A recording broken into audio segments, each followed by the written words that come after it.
Good evening. You're watching the main news on HKIBC. I'm Raymond Yeung. Here are tonight's top stories. The city's jobless rate drops to its lowest level in 4 years at 2.8%. The High Court will decide next week whether to grant Hong Kong Golf Club's bid to rescue the historic Fanling Old Course. And an angry mob burns down churches in Pakistan over blasphemy claims. Hong Kong's unemployment rate has dropped to its lowest level in 4 years. The jobless rate in July stood at 2.8%, with construction and tourism-related industries leading the revival. Sachin Kapur reports. Despite economic uncertainties, Hong Kong's job market continued to improve. The seasonally adjusted unemployment rate dropped to 2.8% in July, the lowest in 4 years. Underemployment remained steady at 1.1%. More than 19,000 people landed jobs between May and July, while there were 17,300 new entrants in the workforce. Roughly 111,000 people in the city are currently unemployed, down 1,900 from April to June. Transportation, catering services, and the real estate sectors filled up vacancies more rapidly than other industries.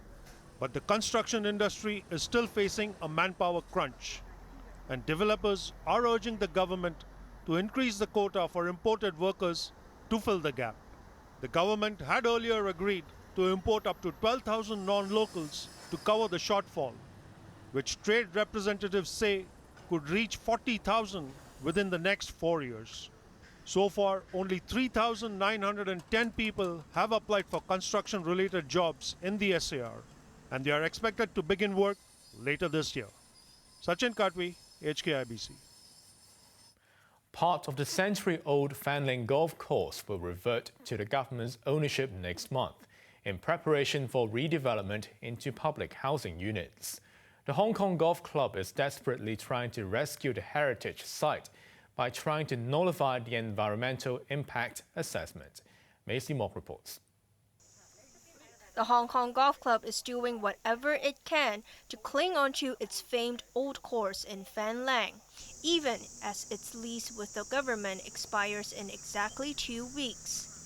It is now trying to scuttle an environmental impact assessment for a proposed redevelopment of the 32-hectare site into public housing blocks. The club's captain, Andy Kwok, showed up at the High Court this afternoon to seek a judicial review against the validity of the assessment. Senior counsel Benjamin Yu, who is representing the club, argued in court that the old course is a recognized cultural heritage and shall be protected. Yu slammed the environmental assessment as misleading, as it did not consider the impact on the habitat of endangered moths and bats. Government lawyer Rimsky Yoon said the Civil Engineering and Development Department had offered not to conduct any advanced works on the old course within 2 years, in exchange for the golf club withdrawing its judicial challenge. The club rejected the offer. Yoon accused the club's executives of picking the wrong battlefield, saying the Environmental Protection Department is not legally obliged to submit a new assessment report even if the existing one is quashed. High Court Judge Russell Coleman adjourned the proceedings after hearing both sides of the arguments, with a verdict to be handed down by next Friday. Maisie Mock, HKIBC. The Ombudsman has completed an investigation into a scheme which subsidizes senior citizens on the use of home care services. Nearly a quarter of participants slept without utilizing any service, but the watchdog realized authorities were not to blame. Here's Macy Mock again. To suppress surging demand for elderly homes amid the aging population, the government launched a voucher scheme in 2013 to subsidize senior citizens using home care services.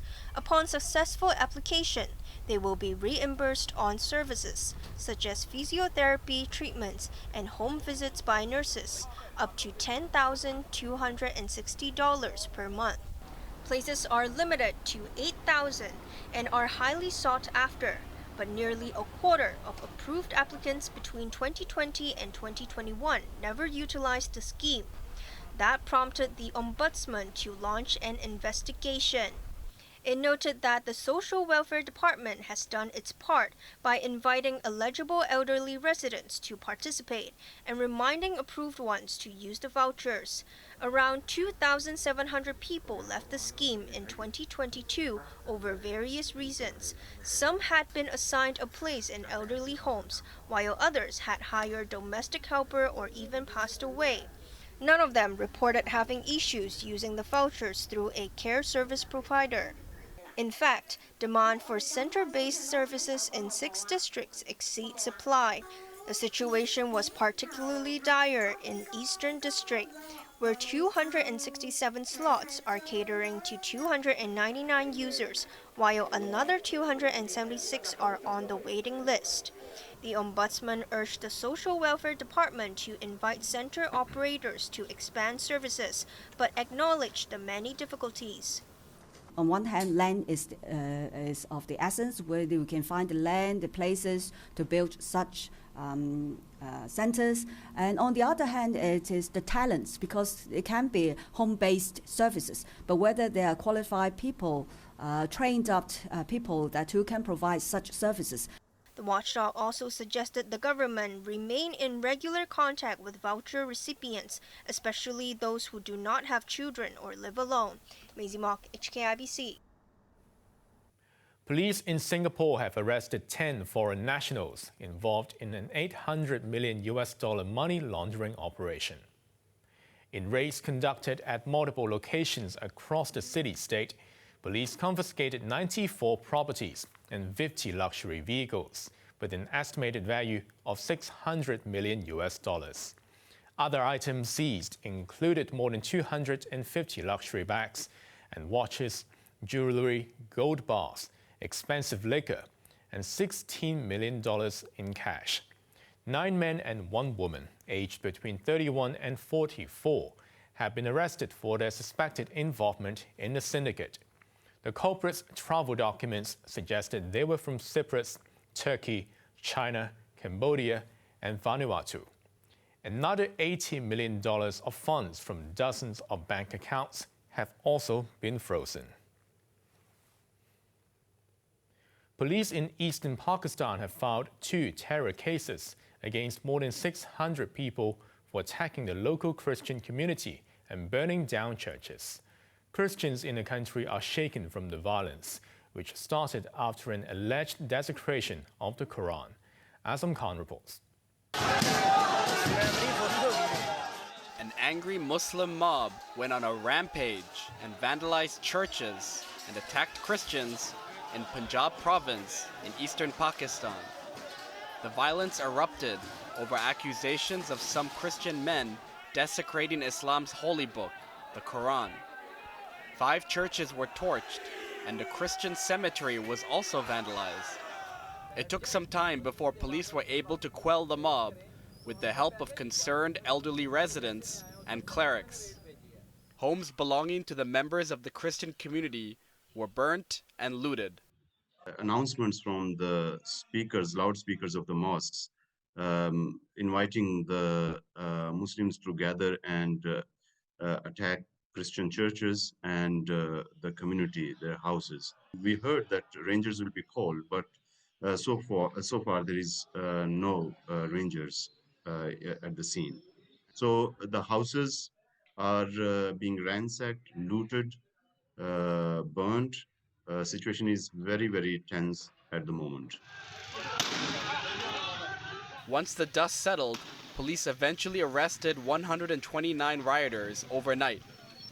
Police also registered cases against those who desecrated the Quran. Though no casualties were reported, the damage and heartbreak that happened in the district of Faisalabad were clear. Christian residents lost homes and now live in fear. Many say that the blasphemy laws are used for registering false cases and are a means to grab lands from the Christians. Muslim residents in the area also voiced their sadness over the riot. Mohsin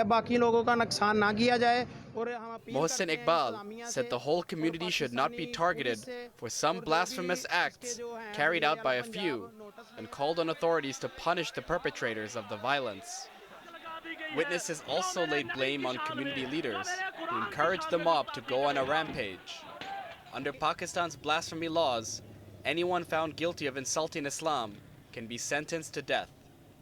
While authorities have yet to carry out a death sentence for blasphemy, the accusation alone can cause mob violence.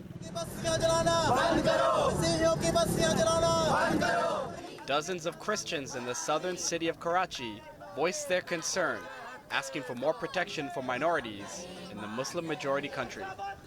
Azam Khan, HKIBC. A U.S. prosecutor concluded there was insufficient evidence to justify the police raid of a county newspaper south of Kansas City.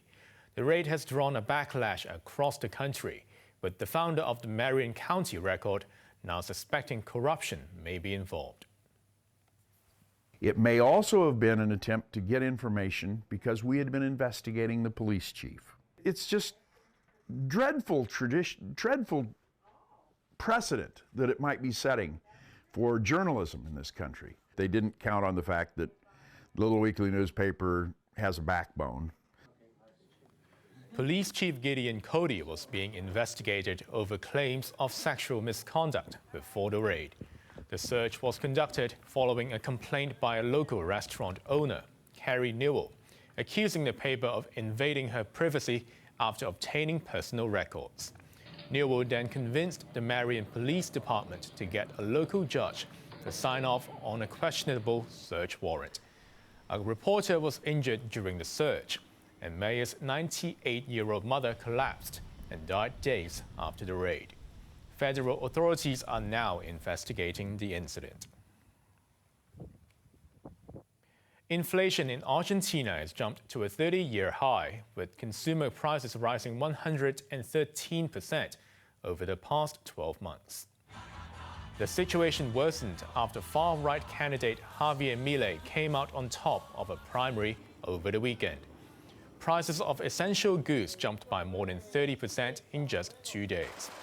The Argentine peso plunged 18% to an all-time low against the US dollar.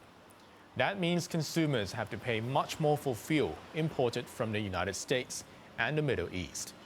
Milei is a strong contender to lead the country if he wins the general elections in October. He raised eyebrows with his proposal to replace the peso with the greenback. For now, analysts expect inflation to rise by 10% every month till the end of the third quarter.